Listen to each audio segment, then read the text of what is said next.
This is the common tactic. People like it's basically straw manning, right? He's straw manning the entire verse, right? People usually straw man arguments. He's straw manning the verse. It does mention some kind of basically an outcome, right? And he tries to turn it into intent. So if the slave dies, then he can be punished. But if he doesn't, but that's not the problem. That's good, right? That's good that there's punishment for something as bad as murder, right? But it's not for beating the slave, it's for murdering the slave. The issue is if he lives even a day, then there's no punishment at all.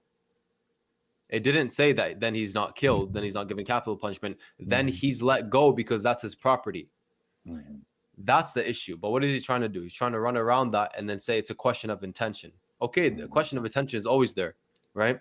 But that's not the problem. The problem is, why is he beating the slave in the first place? And why is he allowed to kill the slave if he lives for a day afterwards, and or like without punishment? Ladies and gentlemen, modern day Christianity is if he lives even a day, then there's no punishment at all. Slave survives? No, now go to 26, what he did not read. Go to 26 and 27, what he did not read. An owner who hits a male or female slave in the eye and destroys it must let the slave go free to compensate for the eye. And an owner who knocks out the tooth of a male or a female slave must let the slave go free to compensate for the tooth. Is if he lives even a day, then there's no punishment at all. At all, eh? Rami, let me give you an advice, my friend. Since no Muslim apologists ever said a true thing in their life, when you hear something from a Muslim apologist, you need to actually check. Because after 3 verses, it says that you punish the owner by freeing the slave. So, you listen to Ibn Uthman Farooq, a Muslim apologist, and you thought, a Muslim apologist said it, so it must be true. Like, in human history, there was a Muslim apologist that said a true thing. No, there wasn't. Rami, not a single Muslim apologist in all human history said a single true thing. But, as you are against slavery, I'm very touched. I'm very touched how against slavery you are. Let's see. I think it's definitely a very interesting debate. I think a lot of good reflective points came from it. I think it was highly educational for a lot of people, and I think it really spoke to Do you believe that slavery is an ideal system? Do you believe that there should be slaves in a society? Do you think slavery is okay? Yeah, I mean, slavery is something that I do not find to be immoral. Is there really a fundamental difference between wage labor and slave labor? Is there a difference between owning someone versus renting someone? Renting someone is worse, because think about the difference between owning a car and renting a car. When you rent a car, you drive it, in a very abusive kind of way, as opposed to owning it where that's your investment, you care about it.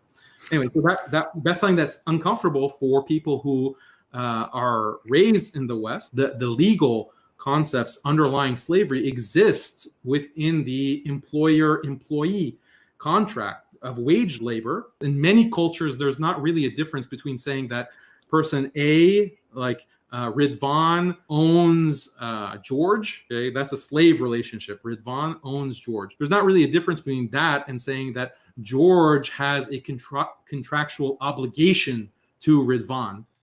I think it's definitely a very interesting debate. I think a lot of good reflective points came from it. I think it was highly educational for a lot of people, and I think it really spoke to your opponent and his academic what's the word? Academic. The word you are looking for is I'm an idiot and I'm totally exposed. Okay, let's go forward.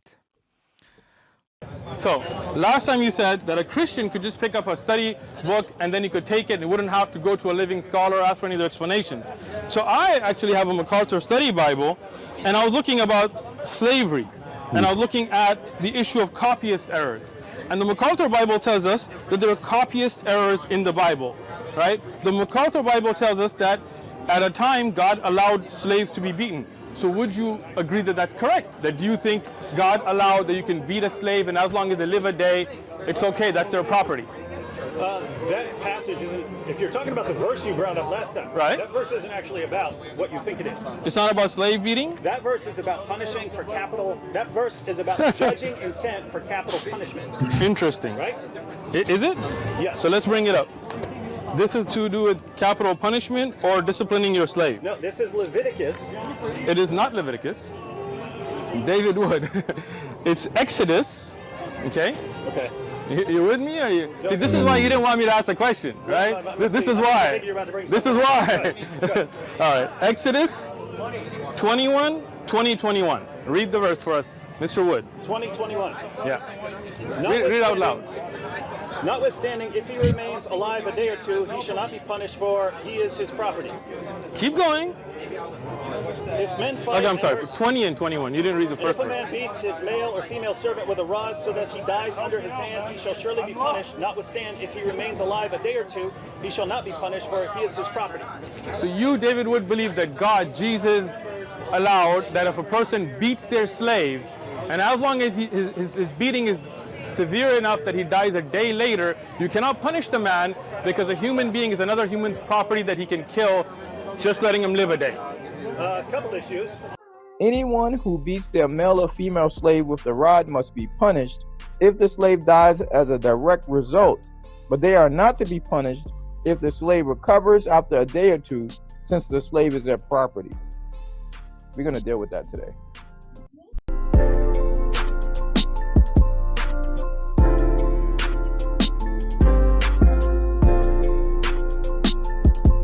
When understanding any kind of communication, whether written or spoken, it's important to pay attention to context.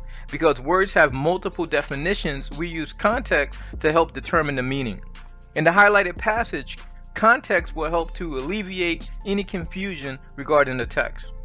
I'll be particularly paying close attention to the context of the chapter. At first glance, the verse in question seems to be quite harsh, where the slave could be beaten as long as it doesn't result in death and the perpetrator is off the hook. But is that what the text is saying? Anyone who strikes a person with a fatal blow is to be put to death. However, if it is not done intentionally but God lets it happen, they are to flee to a place I will designate. But if anyone schemes and kills someone deliberately, that person is to be taken from my altar and put to death. Verse 18. If people quarrel and one person hits another with a stone or with their fist, and the victim does not die, but is confined to bed, the one who struck the blow will not be held liable if the other person can get up and walk around outside with a staff. However, the guilty party must pay the injured person for any loss of time and see that that victim is completely healed. If the injured person doesn't die, but is able to get up and walk around, the guilty party is not liable. Liable for what? They are not to be put to death. Why? Because the person didn't die. They are liable to pay for the person missing work. Verse 20, which is the very next verse. Anyone who beats their male or female slave with a rod must be punished if the slave dies as a direct result. But they are not to be punished if the slave recovers after a day or two, since the slave is their property. This is a continuation of the previous conditional statement.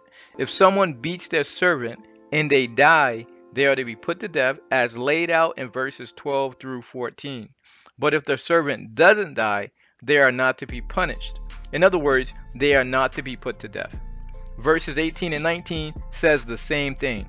If two people quarrel and one person hits the other and the person does not die, they are not liable, meaning they are not to be put to death. In this case, it's the servant or slave.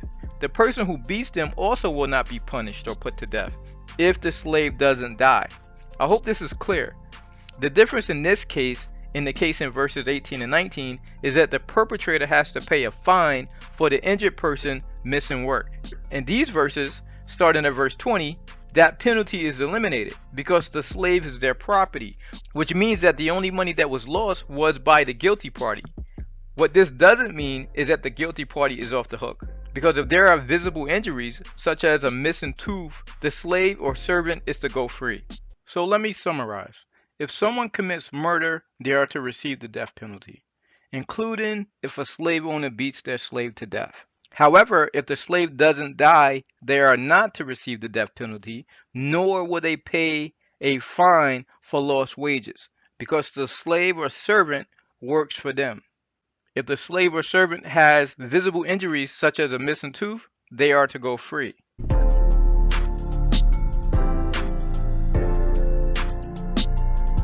That was an honest exegesis of the Bible verse. People should never trust Muslim apologists to explain the Bible. We see repeatedly, with no exception. In fact, literally without a single exception, Muslim apologists being incapable of doing an honest analysis of the Bible. There are a few reasons why Muslim apologists cannot do an honest analysis of the Bible. First of all, they approach the Bible like they do the Quran. The Quran is a book with random statements and direct commands. The Quran is a shallow text without any depth or sophistication, and its verses are out of context. So, carried away from the Quran, they apply the same approach to the Bible. Secondly, Muslims approach the Bible with a polemicist mindset. They are set to undermine the Bible, not to make an honest analysis. Also, the ethics driven by Islam tolerate deception, as the only ethic in Islam is promote Islam. And finally, a Muslim apologist is a Muslim and an apologist. He actually made some effort to study Islam, and he found it convincing. That can only mean that he's got some major problem in his character or comprehension ability. In other words, by definition, a Muslim apologist is a gullible scholar. The minute an apologist is a good scholar, he stops being a Muslim.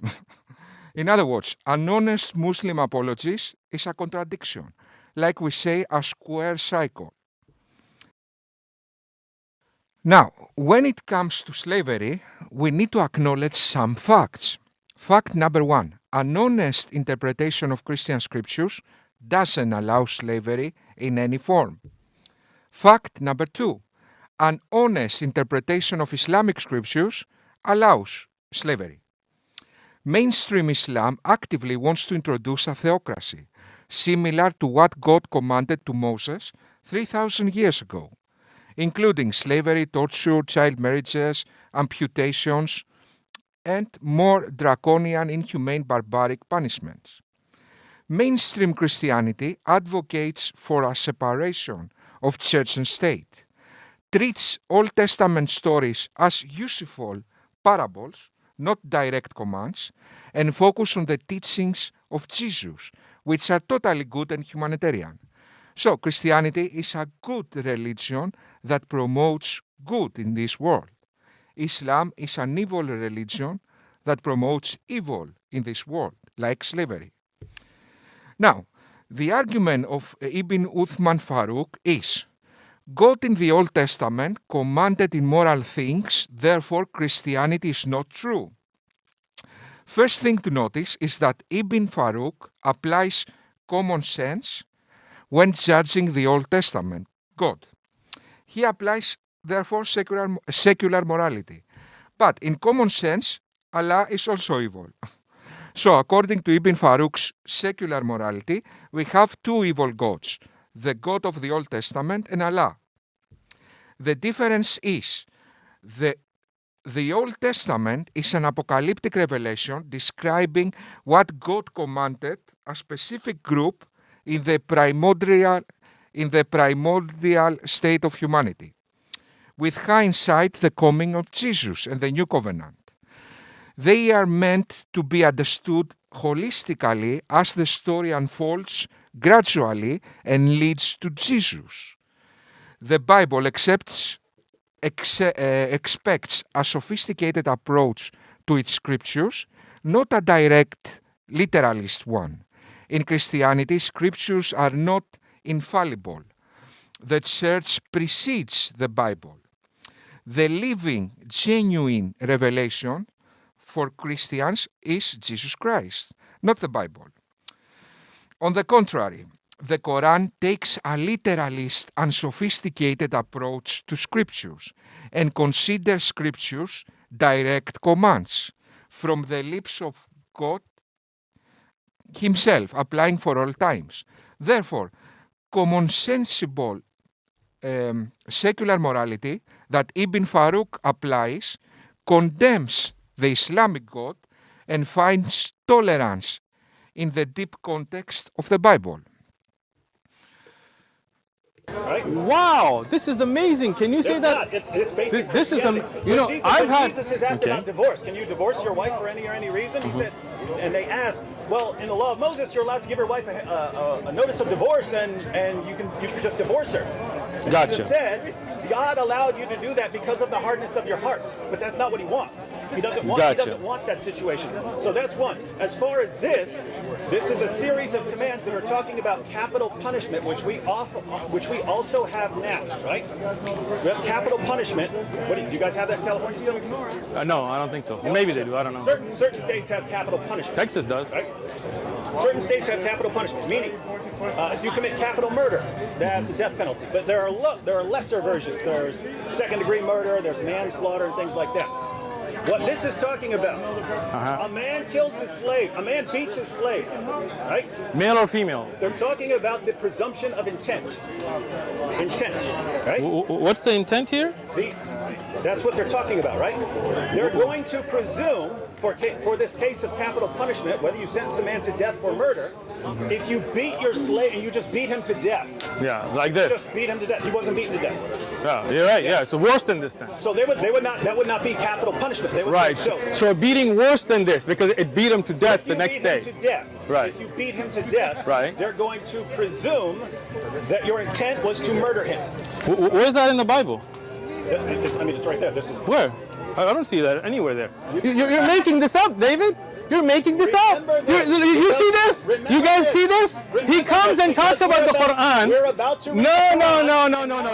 A couple thoughts here. One, Islam is deemed to be barbaric by the same people that propagate ideas like this. Rami, what are your thoughts, man?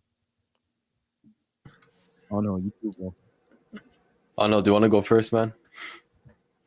I'll let you go first, bro. All right, bro. Look at that face, man, bro. Subhanallah. What a contradiction. Yeah, bro. Subhanallah. Like, okay, first and foremost, at the end, what did he do? He ran back and tried to make it like Sheikh Uthman is running away from the conversation because he wanted to talk about science and the Quran and Islam. This came up again after he got caught, that basically he has no defense for this verse. And firstly, I want to mention this, that you know how he's saying that Sheikh Uthman is throwing scholars under the bus and blah blah whatever, even though he wasn't. David Wood is throwing God under the bus. He's throwing God himself under the bus, saying that he didn't want this to happen, but he let it happen. It's wrong. He didn't like it, but he let it happen. If God lets something happen in the sense that he's letting people do it without any notification, it's a sin, or without any punishment for the sin, because that's what a sin is. It ought to be punished, especially in Christianity. They have to have an entire God, Son, man die for the sins of humanity. If that's the case, how come no one needs to be punished for this sin?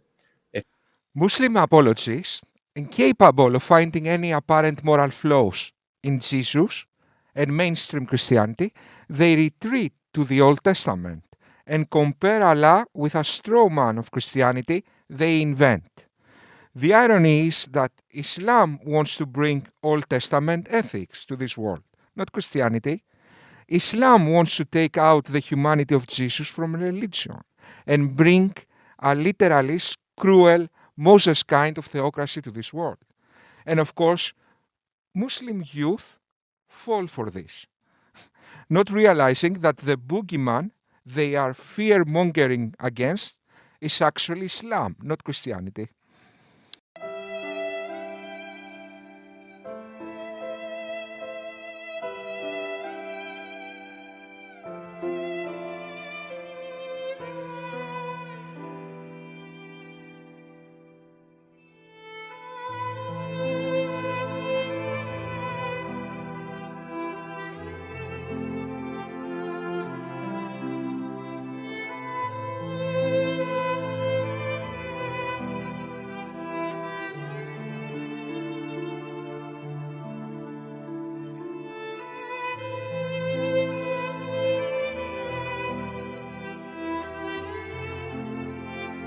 What is this evil mental disease that wants to bring Old Testament ethics to this world?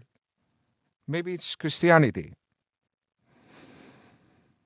What is the evil mental disease that wants to bring Old Testament ethics to this world?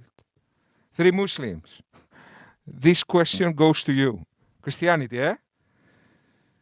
Because the God of the Old Testament said something. That is Christianity now.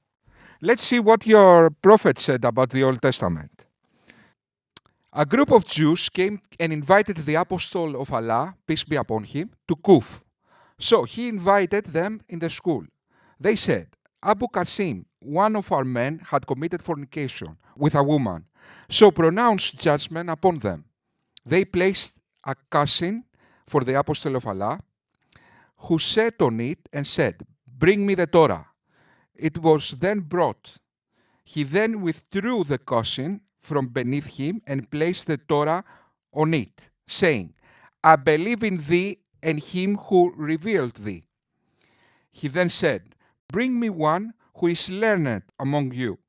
Then a young man was brought. The transmitter then mentioned the rest of the tradition of stoning, similar to the one transmitted by Malik from Nafir. Muhammad and the Quran affirm the preservation and authority of the Old Testament. We also have the Dead Sea Scrolls testifying that the Torah Muhammad and the Quran affirms is the Old Testament we have today. So, Ibn Uthman Farooq, you are not making arguments against David Wood. You are making arguments against Muhammad, your prophet, and the Quran. As we speak, because the Quran and your prophet affirms the preservation and authority of the Old Testament, you are now criticizing.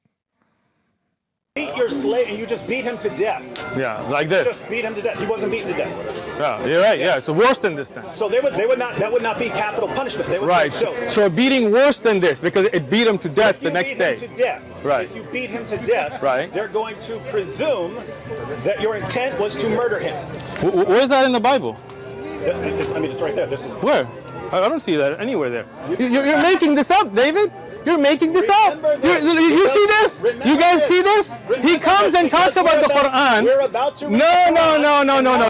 A couple thoughts here. One, Islam is deemed to be barbaric by the same people that propagate ideas like this. Rami, what are your thoughts, man? The same people propagate ideas like this. You seriously think? I mean, I know you are a Muslim youth, and so you are a complete gullible brick. Okay. I mean, okay. You seriously think that Christianity propagate ideas like this? Beating slaves? No, you are talking about the Old Testament. The laws Islam tries to bring to this world. My young Muslim, okay, get out of your body, go and see yourself from above. Okay. Islam has slavery, propagates slavery. There is slavery in Islam. There isn't slavery in Christianity. Okay, so the straw man of the Old Testament is just a straw man Muslim apologists put forward because they don't have anything to attack in real Christianity, the Christianity of Jesus. Okay. Christianity has a new covenant, my friend. Okay.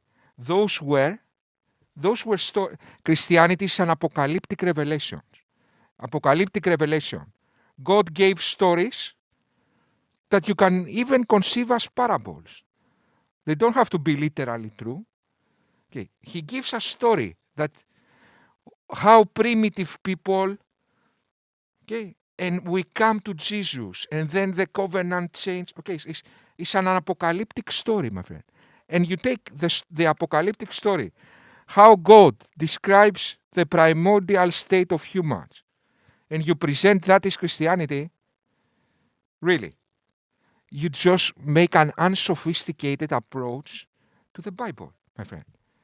You see the Bible very without any context, without any sophistication. Okay.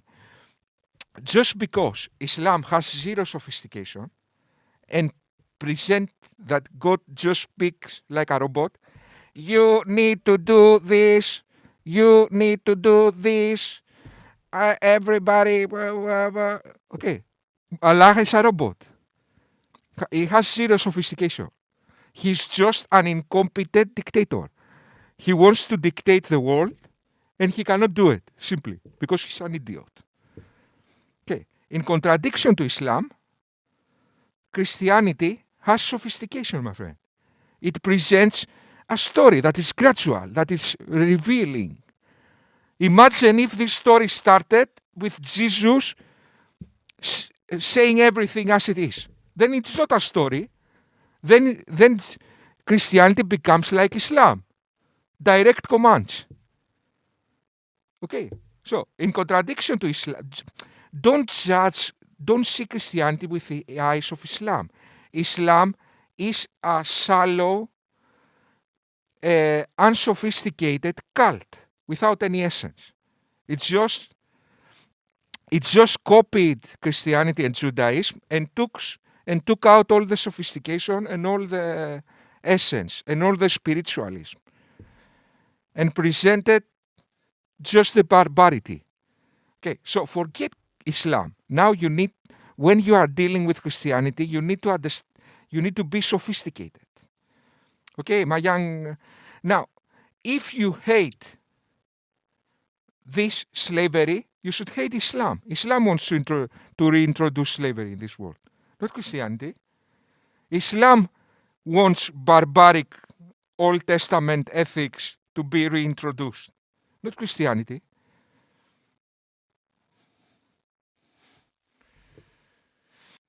How we get to know things, computing stuff and a sentiment. Christianity understands the value of a good story in knowledge and capitalize that in learning. Ancient Greeks also applied that in their tragedies. To communicate a deep message, you need a good story, not just direct, rough information. The incomprehensive random rap in the Quran without context or continuing storytelling cannot deliver knowledge. Therefore, it threatens people into submission. Don't you find it strange why in every verse of the Quran there is a threat? Exactly because the Quran has no convincing storytelling. All right, bro. Look at that face. I mean, bro, what a contradiction. Yeah, bro. SubhanAllah. Like, okay, first. Who normal person, I mean normal person not being Muslim youth or Ibn Uthman Farooq or Muslim apologists, who normal person that has still his sanity believe that Christianity advocates this monstrosity? The example of Jesus Christ. Is there anyone? Is there anyone in his right mind that believes that Christianity advocates and promotes this monstrosity? No. Now let's see if Islam promotes these monstrosities.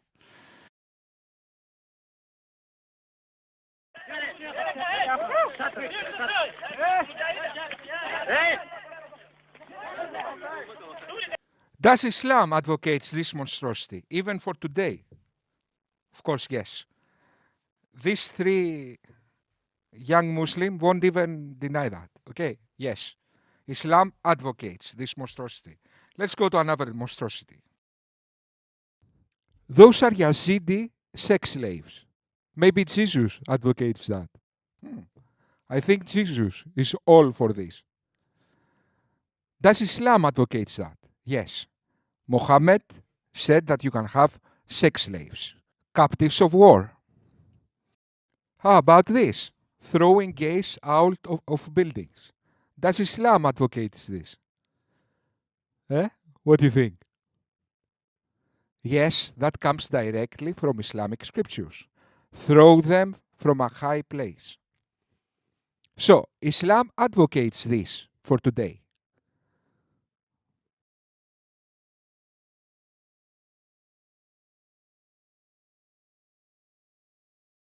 How about offensive jihad?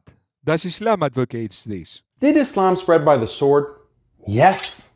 But the point is that yes, Islam spread by military conquest, and jihad is not only defensive, it can be offensive as well. But isn't this completely immoral? Isn't this completely barbaric and contrary to religious freedom? Let me ask you a question. Do you agree with the Geneva Conventions? Do you accept the United Nations Universal Declaration of Human Rights? Do you accept the idea that international bodies have the right to enforce certain standards of justice across the entire globe? Muslim youth, Islam as it manifests as we speak, has serious problems. Your problem is internal, not external. Get rid political Islam and Islamist yesterday. Not even today, my friend. It's almost too late. Okay. Yesterday. And join the world. Or you can keep insisting in this bizarre, destructive road you took in, and you will keep being defeated intellectually and militarily until social evolution will do what you are incompetent of doing. Okay. It's so simple yet so difficult. Okay. Just do what every other ideology did in human history. You will not make the world to fit to your paranoia. You will have to do something about your paranoia. Okay. You will have to join the world, not the world to fit the world in your head. Okay. Seriously, Muslims. Okay. Your apologies are dreadful. Okay.